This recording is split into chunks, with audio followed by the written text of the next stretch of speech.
In 2004, I was travelling towards Melbourne to have a look at the Formula One Grand Prix. I was now leaving Bright, crossing the Alps, and then exploring along the southeast coast to Wilson's Promontory and Phillip Island. Okay, this is the Great Alpine Way.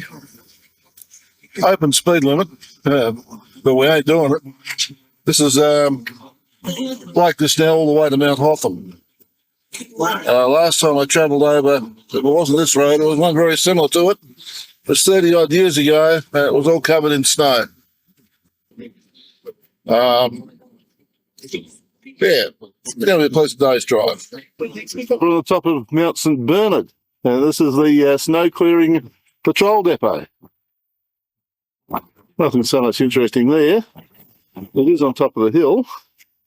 And someone is over there, probably the people who are the park rangers or something. But down here, this is the results of the bushfires, the Canberra bushfires, and they came all the way through here.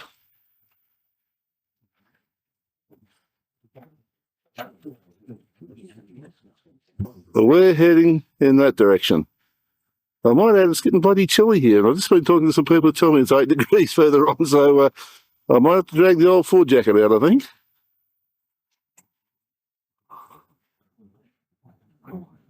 Okay, we're standing at Danny's Lookout. And what a view.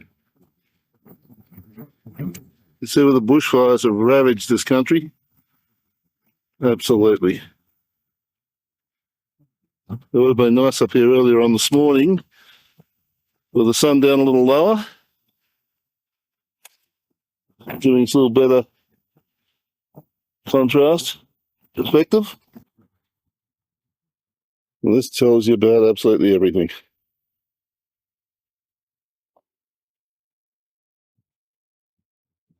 It's Mount Buffalo. That's it over there. On the other side of the road, the Danny's Lookout, this is the view.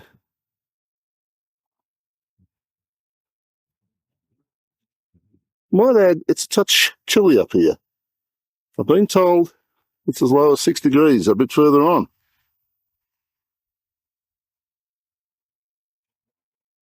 Incidentally, these poles, that's the snow line.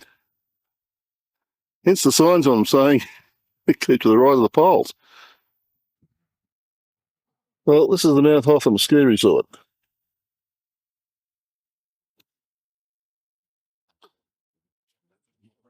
Not a lot of snow around at this time of the year.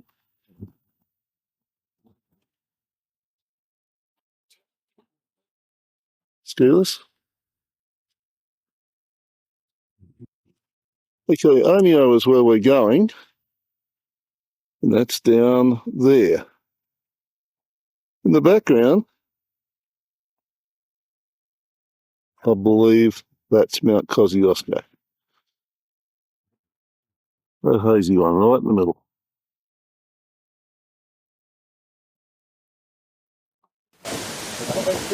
Well, as Western Australia win the one-day Hira Cup for 2004, we have arrived at Lakes Entrance in Victoria. Sunday night, the 29th of February. At least a couple of days ahead of schedule.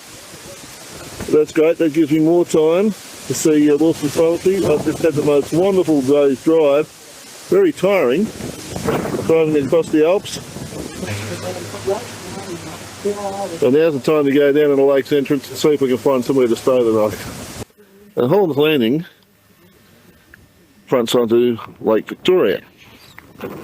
Lake Victoria hooks up with another couple of lakes and they go all the way back up there, and the only way in is through Lakes Entrance. And it wasn't until I actually had a look at the map after I got here that I realised that that was the case. Now if we go far enough that way, that's west, we come up to Lake Wellington, which is quite a huge lake, and that's heading over towards Wilson's Promontory and towards Melbourne that way. Now if we look down there, there's a whole heap of streets off to the left hand side, as you can see, but when you look down most of them, there's nothing there. Well, there's the odd house or whatever. It reminds me very much of Mandurah in the early days, Keating up and all that sort of thing. and makes you wonder what this place is going to be like in another 10-15 years time, when everybody discovers it and then starts building out here. In fact, there is signs of life in these, and in some of the streets, and we look over there, actually went up that street, and there's quite decent houses. People who are already living in the area. It's something that I have noticed, if you look very carefully on the roof, solar panels. And those solar panels are on a few other houses around here. Well, this is Port Albert. And as mentioned earlier on, there's lots of little lakes and all that sort of thing along the south coast here, but this seems to be very silted up. Maybe that's the way it always is. There is an island out here. There's some pretty reasonable sized boats in there, so I dare say there's a channel that goes through and out to the ocean over that way. If we keep going around, I have a feeling that that is Wilson's Promontory, which is where we're heading.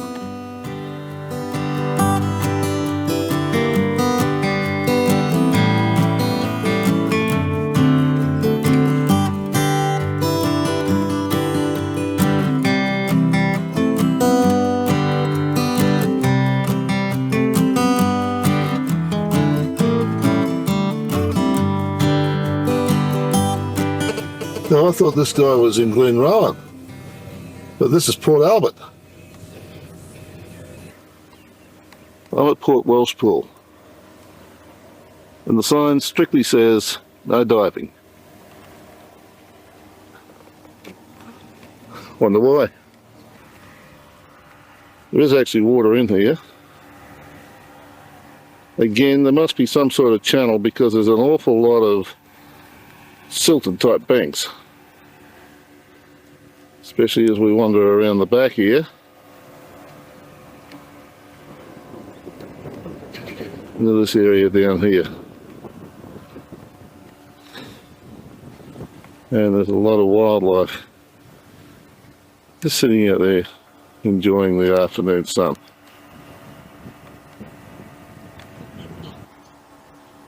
There is actually a bit of activity on the wharf too. I know not what he's doing, but it is happening. Well, this is the Port Welshpool shipping pier. I believe it's about 900 metres long. As with a lot of them, as like the Bustleton jetty, it's fallen into disrepair. This one's now closed, and the council claim that it's just too expensive to maintain it, and they're talking about pulling it down or whatever, which would be a pity, I guess, but cost is cost, I guess. And also, with regard to the silt everywhere, the question has been answered. It's a tidal thing. The tides come in twice a day and rise to around about just underneath the decking on the jetty. So it rises around about 6 feet. Well, okay, this is a wind farm. We know we've got one in Albany, there's one in Esperance, and one I think in Geraldton with. This one's down here in southern Victoria. Now there's where we've come from this afternoon.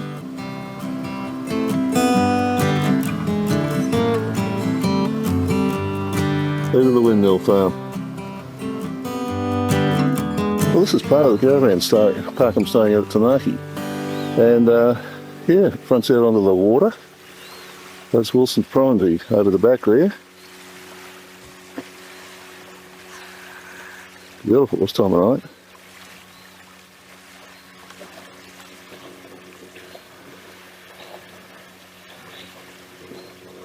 Those guys have just left to go fishing. Farm that we were talking about earlier on. Back over this way to Port Welshpool and Port Albert. which is hidden over the back there somewhere. Good morning, it's Tuesday morning and we're currently out on Wilson's Promontory.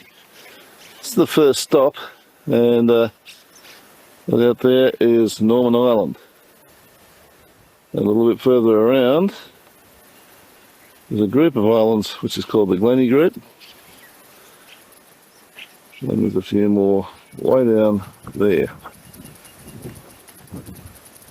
And because I don't have my glasses, I think they're called the Answer Group, that particular lot down there. The park obviously continues to be quite hilly. There's a lot of wild animals in here. I haven't seen one yet. Except for the guy who drives that thing. This really is quite cool down here. And here we are down on the beach.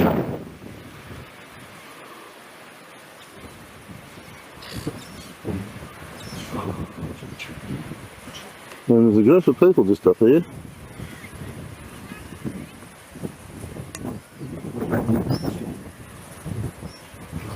So look at the Range Rover down there. I'll go for people there. As we go around, the people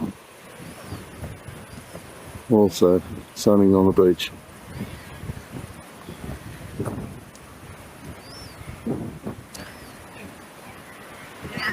And that's where we've just come from. Here there's either someone that played with someone either in a wheelchair or a pram. They have all sorts of fun on the beach.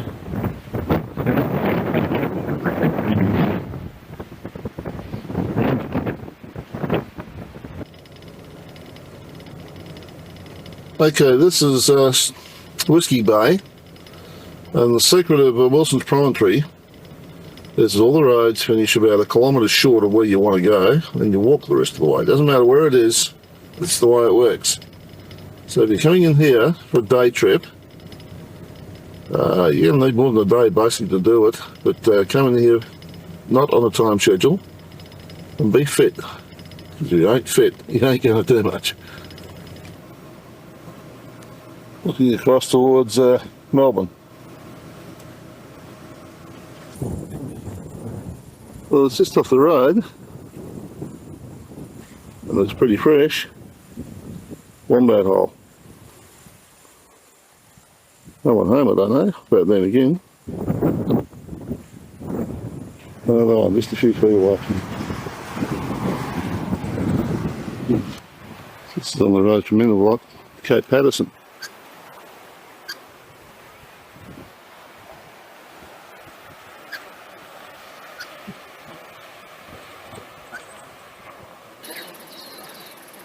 More of the same coastline.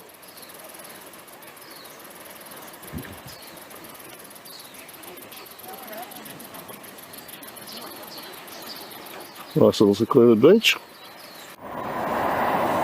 This is the road to Phillip Island and Melbourne. And this is just some of the coastline leading around there.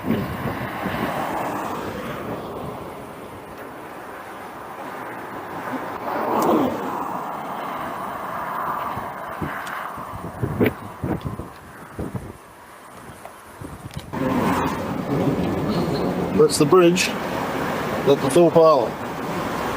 It's the only way in and out of the place. And it's only a 2-lane buggy bridge, would you believe? Absolutely amazing. It was only a couple of days ago, about 3, that were at Winton. This is Phillip Island. Well, the grounds here appear to be very nice. Doesn't appear to be any sort of permanent grandstand.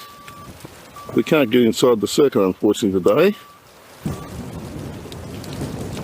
Track's in a pretty good nick, obviously. Mercedes are out here today, apparently whizzing their cars around. Probably a press day of some sort. So this is the top end of the circuit. Winds its way around there, and in comes the pit road there, then the main road. This is how close the track actually is to the road. You could almost sit out here and watch the bloody motor race.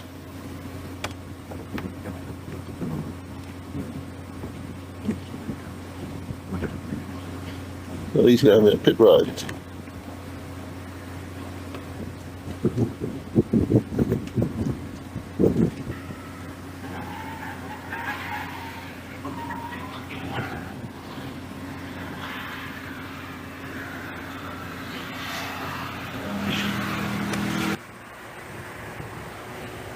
this one's going rather more sedate than what the last one was.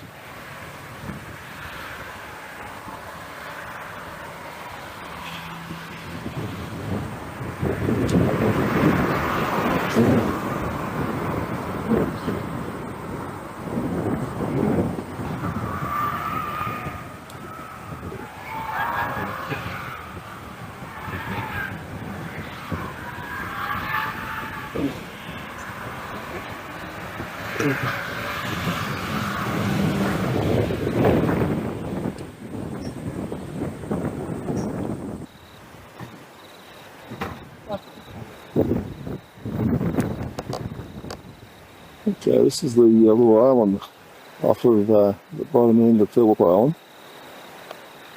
And they're all seals out there.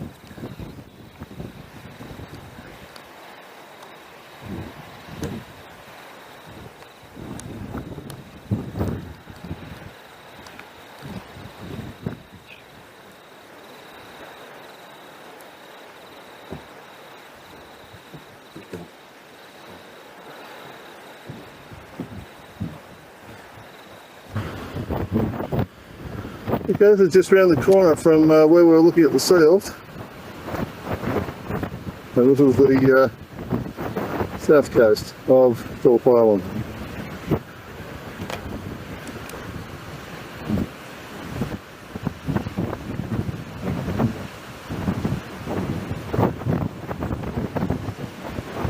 That's Cape Willamine.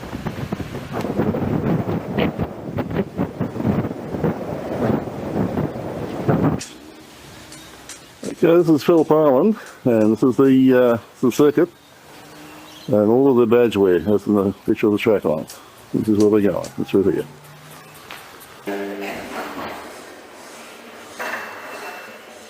Yanakie, 159 Thames Goldstone.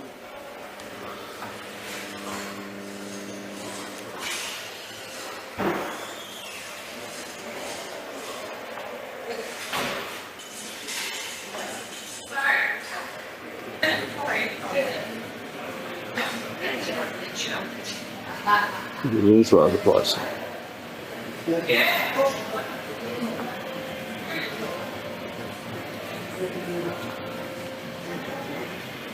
Okay, fine, what's up? That's looking down on the circuit from there, helicopter.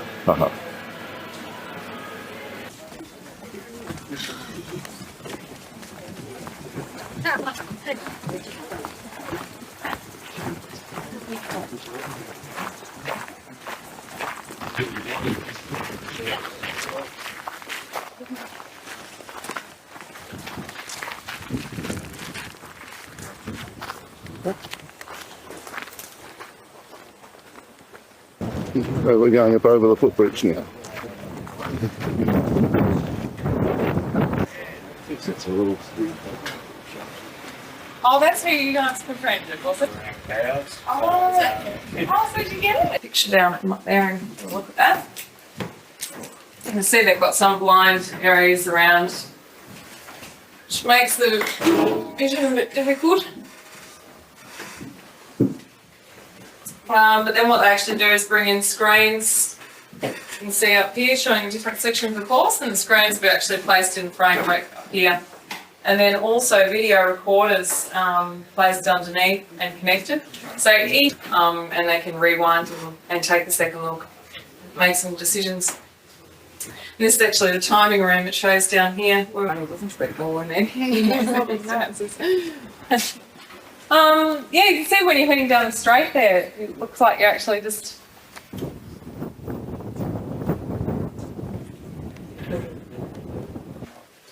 So that's in through here, you can see some portables. This desk is actually open for the media to be able to access individual information on the riders or the drivers. And then through the next room over here. So we've just done a tour of the Phillip Island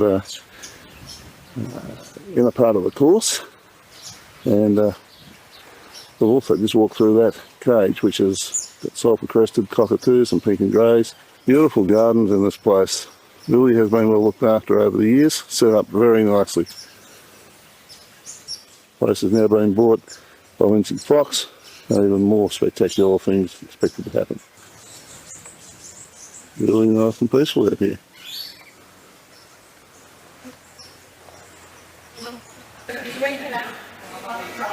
Now this is not so much a museum as a history of motorsport on Phillip Island.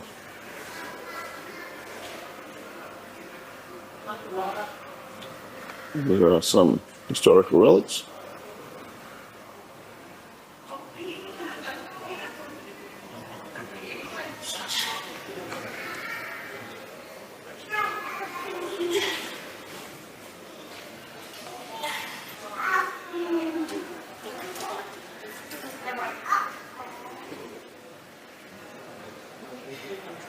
It's the old original course.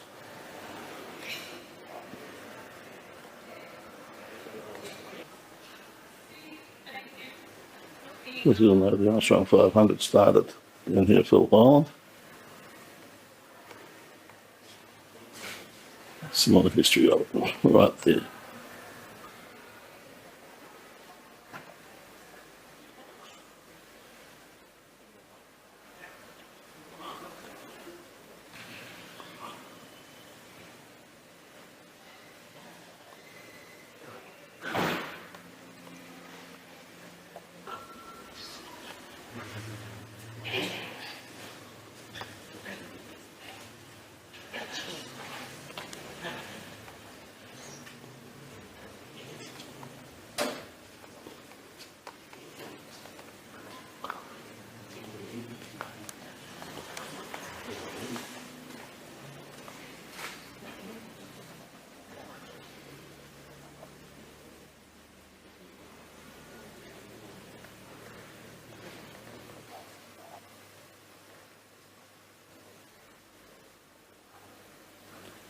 This is Wayne Gardner's 1987 World Championship winning bike.